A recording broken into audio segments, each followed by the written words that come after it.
the summary of your presentation from last time. Those at risk were socially isolated, so difficult to know what the specific needs and barriers are. So after action debrief, there's sort of these big findings that cooling centers are only one tactic. They may have been the focus of our response in the past, but we need to look at different ways of providing cooling and the barriers that exist to getting to the cooling centers or just participating in them. We need to find ways to support people in getting to cool locations. And there's been feedback from several of the advisory committees to council, including support for wellness checks. But that's quite a difficult thing to develop, and I'll speak to that a bit later. And then peer networks. So peer networks were, or at least a peer network in the downtown east side was developed for COVID response. So these are paid peer supporters that can provide information and help take people to cooling centers. So looking at how we can fund those and improve coordination with partners. So now just a quick review of sort of the short-term actions, what we're working on for summer 2022, and these are all well underway. So for sort of divided into cooling and connecting and coordinating. So on the cooling side of things, we've worked through this gap analysis, and I'll provide a bit more information on what we did there. And really the goal there was to increase our indoor and outdoor cooling spaces. We've been looking into support for transportation, working with health authority on heat wellness checks, developing plans for distributing bottled water. We've been strengthening partnerships. We have a standing meeting now with BC Housing, doing a lot of work with nonprofit housing sector on preparing and responding to heat. Completing a needs assessment or working on one is a big project, but starting on looking to different groups and what really their needs are when it comes to heat across the city. We've just received applications for the Resilient Neighborhood Grants, which were focused this year on heat, purchasing equipment or supporting standing up cooling centers in non-city owned nonprofit organization locations such as neighborhood houses. And then there's some on messaging and communication and improving that as well. Next. Oh, I'm doing slides. I almost said next slide. Okay, so looking into the gap analysis a little bit more, we called them challenge areas. So we looking through some of the information that we have in terms of heat vulnerability and heat exposure. We identified 7 challenge areas, and then we worked through each of the challenge areas to look for opportunities to provide cooling, provide misters, what groups we could work with, etc. So this is our temperature mapping that we completed with Kappa Strategies through a volunteer campaign riding bikes in the summer of 2020. So really showing the relative change in heat across the city with sort of this reverse C with the bright red, the hottest temperatures. And this is from Sarah Henderson's presentation. So you can really see that it coordinates well with the lower canopy cover. So the hotter areas tend to be in the lower green areas, and which corresponds again with the van play. This is our Parks Master Plan equity initiative zones. So 3 indicators go into the equity initiative zones, but it does include canopy cover and access to green space. So these are areas that we need to target in the long term for greenness.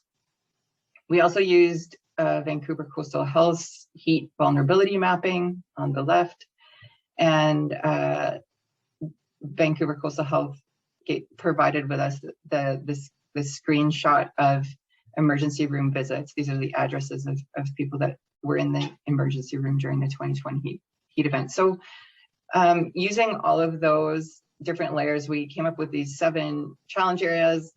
I'm just giving you an example that this is one area that we looked at. And then what we did is we overlaid a range of socio-demographic indicators to try and sort of amass information on what we know about this neighborhood and what some of the opportunities are for cooling. So this is just an example. I think this is showing English not as a first language. And then we looked, the little dots are different nonprofit and social serving organizations. And then we've got cooling centers on here, et cetera. So starting to understand where we could potentially put temporary cooling infrastructure, more outdoor cooling, temporary infrastructure, et cetera. So just a quick summary of the actions that have been considered and are supported for this year.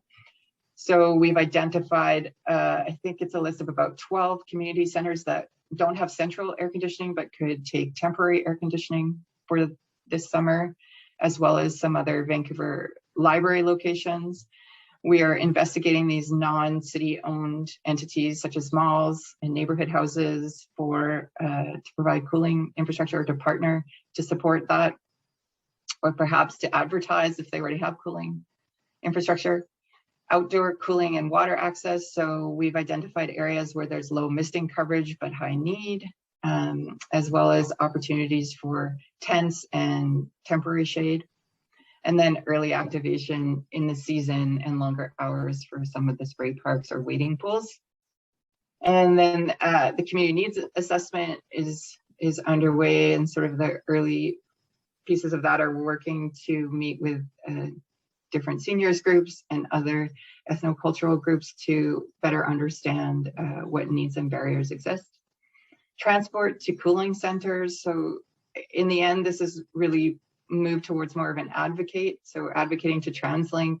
They do provide free transit on Canada Day. If there's a heat alert, is it an opportunity to provide more low-cost transit? And then at-home checks and cooling. So the city has considered this and spoken to Montreal, who does something similar, but really come to the conclusion that health should lead, as city staff would not have the ability to direct or really evaluate symptoms. So long-term planning for heat. We know that canopy cover and greenness can be a really protective factor. This is again from Sarah Henderson. So working on planting trees and increasing green space, targeting those low canopy areas. So our funding and investment in canopy is really targeting a lot of that semicircle that I showed you in the other slides.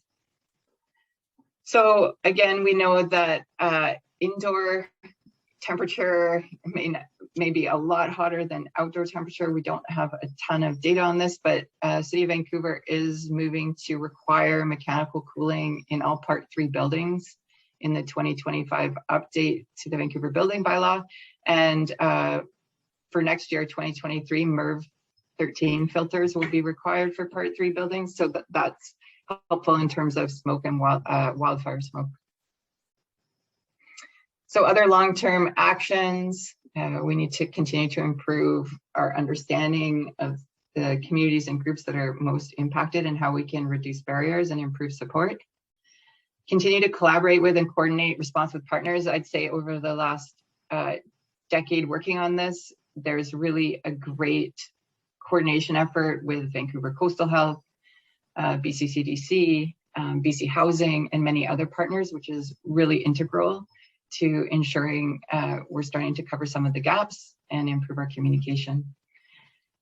We need to really focus, I think, on existing building stock and what the opportunities are there for cooling, and then increase our indoor and outdoor permanent cooling options, shaded seating, washrooms and access to water. There's a washroom strategy going to council soon that does sort of anticipate climate change as well, and then increase our spray parks and wading pools, et cetera, over time.